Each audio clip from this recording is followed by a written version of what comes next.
This is lecture number 10 out of 12। इस video में हम फंक्शंस के बारे में पढ़ेंगे कि जावास्क्रिप्ट में फंक्शंस को डिफाइन कैसे करते हैं और फंक्शंस में पैरामीटर और रिटर्न क्या होते हैं इसके बारे में पढ़ेंगे। What is a function? A function is a block of code that perform a task. Actually ये ब्लॉक ऑफ कोड होता है जिसको हम write once and can be call it many times. हम एक बार इसको डिफाइन करते हैं और अपनी मर्जी के मुताबिक means according to the nature of the problem के अकॉर्डिंग हम क्या करते हैं, इसको कॉल करते रहते हैं। Functions are executed when they are called. Functions are executed, function कब एग्जीक्यूट होते हैं? जब हम उसको कॉल करते हैं। जब हम उसको डिफाइन कर रहे होते हैं तो उस वक्त वो सिर्फ डेफिनेशन शो करते हैं, डिफाइन करते हैं, मेमोरी में क्रिएट होते हैं, लेकिन कॉल उस वक्त होती है, एग्जीक्यूट उस वक्त होती है जब हम उसको कॉल करते हैं। They reduce repetition and improve readability. क्या करते हैं ये? फंक्शन की डेफिनेशन में या फंक्शन की जो बेनिफिट्स हैं या फंक्शन के यूजेस में क्या हम लिखेंगे कि रिपीटिशंस को रिड्यूस कर देते हैं, कि जो चीज हमने रिपीट बार बार लिखनी होती है उसको हम सिर्फ एक बार लिखते हैं। मीन्स के ये रिपीटिशन को रिड्यूस करते हैं और रीडेबिलिटी को इम्प्रूव कर देते हैं। मीन के कोड आपका बहुत नीट एंड क्लीन लग रहा होता है कि ये फंक्शन, यहाँ पे डिफरेंट टाइप्स के फंक्शन हमने डिक्लेयर किए होते हैं और जो फंक्शन हमें रिक्वायर्ड होता है वो हम उसको कॉल कर लेते हैं। तो इसलिए हम कहते हैं इससे क्या होता है, improve readability. Functions make program easier to maintain. अगर आपका प्रोग्राम फंक्शंस के थ्रू बना हुआ है तो आप क्या कर सकते हैं, आप इजीली उसको मेंटेन कर सकते हैं। आप सीक्वेंस ऑफ फंक्शंस को कॉल करते रहते हैं और उसके मुताबिक सारी की सारी फंक्शनैलिटी परफॉर्म होती रहती है। Why use function? हम फंक्शन यूज क्यों करते हैं? Avoid writing the same code again and again. बहुत इंपॉर्टेंट पॉइंट। हम क्या करते हैं, जो सेम कोड होता है, सेम कोड उसको हम अगेन एंड अगेन राइट नहीं करना चाहते हैं। हम क्या करते हैं, write once and can be call it many times. Improve modularity of program. इसमें प्रोग्राम की मॉड्यूलरिटी इंप्रूव होती है। मेक डिबगिंग इजियर, और इससे प्रोग्राम की डिबगिंग इजी होती है। डिबग का मतलब होता है एरर को रिमूव करना। एरर आप इजीली ट्रेस आउट कर सकते हो। आप क्या कर सकते हैं, सपोज आपने 10 फंक्शंस कॉल किए हुए हैं और आपको नहीं पता चल रहा है कि एरर कहाँ पे है, तो आप क्या कर दें, आप सब के सब फंक्शंस को क्या कर दें, कमेंट करें और एक फंक्शन को कॉल करें। अगर वो फंक्शन एग्जीक्यूट होगा तो इसका मतलब है कि उसमें एरर नहीं है, ठीक है। या मेन फंक्शन को कॉल करें, देखें कि आपका फंक्शन का सीक्वेंस क्या है। तो यानी कहने का मकसद ये कि आप अनवांटेड फंक्शंस को for the time being close भी कर सकते हो, मींस कमेंट कर सकते हो, और बाकी को इजीली आप कॉल कर सकते हो। आप इस लिहाज से एरर को इजीली ट्रेस कर सकते हो। रीयूज कोड इन मल्टीपल प्लेसेस। आप एक बार कोड लिखते हो और कोड को मल्टीपल प्लेसेस में यूज कर सकते हो। Syntax of a function. Function का सिंटैक्स क्या होता है? फंक्शन का सिंटैक्स ये होता है, सबसे पहले हमने फंक्शंस का नाम लिखना होता है। ये फंक्शन का नाम वैलिड नेम होना चाहिए विदाउट स्पेस के साथ, जैसे वेरिएबल का नाम होता है, ठीक है। पैरेंथेसिस होती है, पैरेंथेसिस के बाद आपकी कर्ली ब्रेसेस स्टार्ट होती है और कर्ली ब्रेसेस एंड हो जाती है। तो ये इसका फंक्शंस का सिंटैक्स होता है किसी भी फंक्शन को डिक्लेयर करने के लिए। और इसके अंदर क्या होती है, बाज़ औक़ात हम क्या कर सकते हैं, इसमें पैरामीटर्स भी पास करते हैं, लेकिन ये ऑप्शनल होते हैं। क्लियर? पैरामीटर भी पास करते हैं। Function name follow identifier rule. Function का नेम कैसा होना चाहिए? जैसा कि मैंने आपको पहले भी बताया कि ये आइडेंटिफायर जो वेरिएबल्स होते हैं उसके रूल्स को फॉलो करना चाहिए, सेम जो इसके रूल्स होते हैं वेरिएबल को डिक्लेयर करने के। Code is written inside curly braces. जो आपका कोड लिखा जाता है वो आपका कोड ब्रेसेस के अंदर लिखा जाता है, ये ब्रेसेस स्टार्ट और ब्रेसेस क्लोज से। Function must be called to execute. Okay, अगर आप फंक्शन को एग्जीक्यूट करना चाहते हैं तो आपको क्या करना पड़ेगा, उसको लाजमी कॉल करना पड़ेगा ताकि वो एग्जीक्यूट हो सके। जैसे कि ये मैंने फंक्शन डिक्लेयर किया हुआ, ये फंक्शन डिक्लेयर है। फंक्शन डिक्लेयर किया with the name of function, क्या लिखा, ग्रीट, ब्रेसेस स्टार्ट की और ये पैरेंथेसिस स्टार्ट की और ये ब्रेसिस कर्ली ब्रेसिस स्टार्ट की और इसके अंदर हमने लिखा हेलो जावास्क्रिप्ट लिखा और यहाँ पे मैंने क्या कर लिया, ये फंक्शन को मैंने कॉल कर लिया। इस जगह पे ये क्या हो रहा है, ये कॉल हो रहा है। और ये वाली चीज जिसको मैं बॉक्स की फॉर्म में लिख रहा हूँ, that is called function definition. मैंने फंक्शन को डिफाइन किया हुआ है। ये फंक्शन की डेफिनेशन है कि फंक्शन एक्चुअली करेगा क्या। Clear.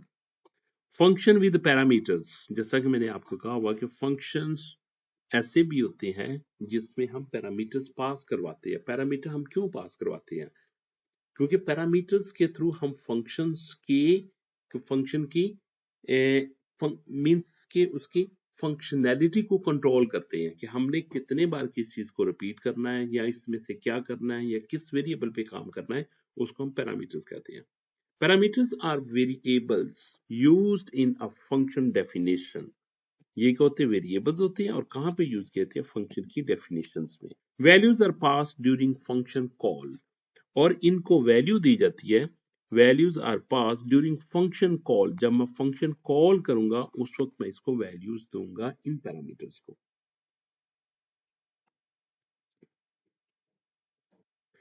Parameters make function flexible, इससे क्या होता है, फंक्शंस फ्लेक्सिबल हो जाती हैं पैरामीटर से। For example, functions greet is a function name, this is a function name, and this one is the parameter, okay. While I am calling the function here, this is the call of the function, okay, greet, and इसके अंदर क्या पास कर दिया, ali पास कर दिया, this ali will be received by this name, okay, this ali value will received by name, this name will receive the value, name mean here it will, name will get ali. They will write document dot write welcome and name means ali. Here it will display ali. Function with multiple parameters. Functions can accept more than one parameter. एक functions में आप एक से ज्यादा parameters भी पास कर सकते हैं। Parameters are separated by comma. अगर आपने parameters पास करने हो तो then you have to use comma. Suppose a, comma b, comma c, like that. Functions add. Function name is add, and first parameter is a, second parameter is b. When you will call this function, you will call the same name with same name add, and you are passing first parameter 10, second parameter is 20. First parameter value is received by first parameter and second value is received by second parameter. Okay, means a will get 10, b will get 20, so it will show sum equal to 10 plus 20 means 30, sum equal to 30. A return statement, return sends a value back to the caller place. जिस जगह से आपने functions को call करते हैं, return statement उस जगह पे वो value उधर से function से वापस उस जगह पे लेके आती है, और ये वैल्यू क्या की जाती है, किसी वेरिएबल पे स्टोर कर दी जाती है। जब वैल्यू रिटर्न होती है, जब आप फंक्शन से वैल्यू रिटर्न करवाएंगे तो जिस जगह पे फंक्शन कॉल हो रहा होगा वहां पे वैल्यू आएगी। तो आपके पास दो तरीके होते हैं, या तो आप उस वैल्यू को किसी वेरिएबल में स्टोर कर लो या आप डायरेक्ट उसको आउटपुट में डिस्प्ले कर सकते हो। Second, code after return is not executed. जब आप रिटर्न कीवर्ड यूज कर लेते हो किसी भी फंक्शन में, तो रिटर्न के बाद जितनी भी स्टेटमेंट लिखी होगी वो एग्जीक्यूट नहीं होगी। Return value can be stored in a variable, जैसा कि मैंने आपको पहले बताया, क्या करते हैं रिटर्न वैल्यू को स्टोर्ड इन अ वेरिएबल, या तो आप वेरिएबल में स्टोर कर सकते हो या आप डायरेक्ट आउटपुट डिस्प्ले करवा सकते हो। जैसा कि यहां पे देखें, function square is the name, n is the parameter. When you will call this function, let result, okay, this is a variable that will use to store the returned value. Okay, square is a name of the function, means here you are calling a function and you are passing value 5. This 5 value is received by n. Okay, this 5 value is received by n, and then after this, suppose you are passing 5. Here value of n is 5 times 5, it will return 25. In place of this, that I'm going to circle, here it will become 25. It means it will display result equal to 25. Now result will receive a value that is 25. After this, you can display document.write square equal to, this is the label, and result means that is the value of the variable result, means 25. It will show square equal to 25. Even और odd using function, अगर आपने even और odd number display करने हो functions के through, तो वो कैसे करेंगे? Functions check even, ये देखिए check और even के दरमियान कोई स्पेस नहीं है। जैसा कि मैंने आपको पहले भी बताया कि फंक्शन के नेम पे वही रूल लागू होंगे जो कि वेरिएबल के नेम पे लागू होते हैं। num is the parameter, num divided by 2, and they will check the remaining value. This is remainder operator. If remainder is equivalent to 0, it will return even value, means string with containing even text, and else otherwise it will return odd value. Document.write check even number. Here you can see that I told you when you are returning a value, you have two ways to work with these returned value. One way is you can store that result into a variable. Second way is you can display that result directly in the output. Now here I am showing result directly in the output. I am not storing returned value. Okay, I am showing here directly by using output. For example, you are calling first, you will call this function. Function name is check even. 7 is the value. That value is received by this parameters num. Num will receive 7, and 7 divided by 2 equal to 0. In case of 7, it will not show 0. It will not equal to 0. Then it will go to L, and odd is written here directly. It means in other way, here written odd, and it will display document.write odd. Odd will display. Common mistakes. Please try to avoid these type of mistake. Number one, forgetting to call the function. For example, in the exam, they're asking you to use a function. You have defined a function, that's very good, but you are not calling into the main. If you are not calling into the main area, main place, then no use of that function because it will not show the functionalities. Number two, mismatch the parameters and argument. Parameters और argument different, ये कैसे different होती है? For example मैं आपको example देता हूं। Function का नाम आपने f1 रखा हुआ और यहाँ पे पैरामीटर आपने a और b दिए। जब आप इसको कॉल करने जा रहे हो, इधर आप कॉल करने जा रहे हो, इधर मैं कॉल लिख दिया सिर्फ आपके लिए, आपके समझने के लिए।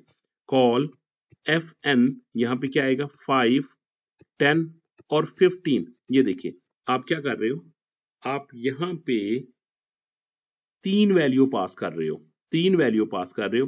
फर्स्ट वैल्यू तो ए के पास चली जाएगी, सेकंड वैल्यू बी के पास चली जाएगी, ये थर्ड वैल्यू कहां पे जाएगी?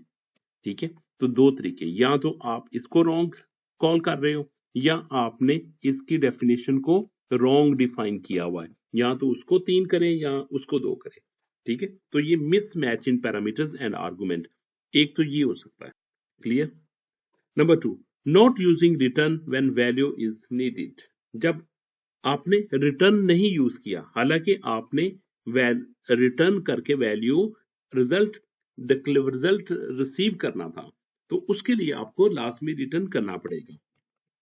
Writing code outside function braces, अगर आप फंक्शन डिक्लेयर करने जा रहे हो तो आपका कोड या डेफिनेशन या body of the function should be inside the curly braces. If you will write the outside the curly braces, that is not a part of the function. Practice question, write a function to find maximum of two numbers. आपको दो number दिए जाएंगे, आपने maximum number find out करना है functions के through. Write a function to calculate the factorial of a given number. Write a function to find the area of a rectangle. Summary is functions group reusable code. Write once can be used it many times. Parameters makes function flexible, returns send result back, function improve program structure. And in this way, we have completed lecture number 10. Next, we will start lecture number 11 about objects in JavaScript. Program number 1, that is a simple function greet. Script में आपने क्या लिखा? Function greet document dot write hello javascript आपने लिखा और यहाँ पे आपने क्या कर दिया? फंक्शन को कॉल कर दिया. This is function calling a function. मैं इसको सेव करता हूँ और इसको रिफ्रेश करता हूँ. रिफ्रेश किया, वो कह रहा है hello JavaScript. Program number 2, function with parameters. यहाँ पे आपने फंक्शंस डिफाइन करने जा रहे हो जिसमें आपने पैरामीटर्स पास कर रहे हो. आपने लिखा function greet, function name is greet and parameter is name. और जब आप इसको कॉल करेंगे उस वक्त आप यहाँ पे कोई स्ट्रिंग पास करेंगे. जो भी आप टेक्स्ट पास करेंगे that is received by name and then it will display document.write welcome plus name. I'm going to save the program and refresh the browser and it will shows me welcome Ali. Program number 3, add two numbers. Functions is a keyword. Add a comma b, document.write sum equal to a plus b, and you are passing add 10 20. I'm going to save a file and then refresh the program. It shows me sum equal to 30, and I can also call this function it again 2 or 3 times. Control C, Control V, Control V. Here I'm passing 101, 102, 4, like this. Okay, when I will run this program, and you can see the output sum equal to 30, sum equal to 309, sum equal to 342. You can use the break line. तो यहाँ पे मैं इसके लिए break use करूंगा plus br. इसको मैं save कर लेता हूँ और इसको रिफ्रेश करता हूँ. तो देखिए sum equal to 30, sum equal to 309, sum equal to 342. Question number 4, function square n and return n times n, and result will be stored into variable result. And here I'm calling with value 5 and 5 will received by n. I'm going to save this program. I'm going to run the program. Refresh. Square equal to 25. Program number 5, even or odd using function. Function check even. This is a function name. Num is the parameter that will receive value from calling place, and this is a calling place. Now in this place I have passed 7. This value 7 is received by num, and then they will work on it. The value of num divided by 2, and it will check that remainder is equal to 0, and if it is equal to 0 it will return even, and if it is not equal to 0 it will return odd. The value will directly display over this place. I'm going to save this program and going to run the refresh the browser, and you can see that odd. Okay, and if you are passing suppose 70 number even, save it and run it again, and you can see that the answer is even.